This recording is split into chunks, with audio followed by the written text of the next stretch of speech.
অসমৰ চাহ খাই কিয় ভাল লাগে আপোনালোকৰ আজি সকলোখিনি কৰে।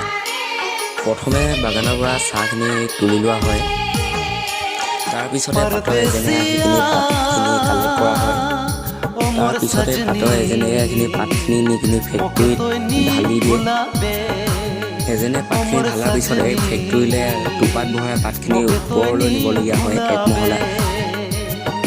তাৰপিছতে ফেক্টৰীৰ ওপৰৰ কোৱাৰ্টাৰবিলাকত পাতখিনি পাতলকৈ ঢালি দিয়া হয়। তাৰপিছত ইয়াতে পাতখিনি যদি পানী তিতা থাকে সেইখিনি শুকুৱাই লয়। ইয়াৰ পাতখিনি পানী তিতা পাতখিনি শুকাই যায় থ'লে কিনে। ইয়াৰ পৰা পাতখিনি শুকুৱাই আকৌ এই কোৱাৰ্টাৰ পাতখিনি খালী কৰি এই মেচিনত টুকুৰিত ভৰাই কিনি ওপৰৰ পৰা ইটো ফেক্টৰীলৈ ট্ৰান্সফাৰ কৰে। তাৰপিছত ইয়াতে ফেক্টৰীৰ ভিতৰত বাকী প্ৰচেছখিনি কৰে, কিবা জ্বলাই কিনি কিবা কিবি। তাৰ ভিতৰত ভিডিঅ' কৰা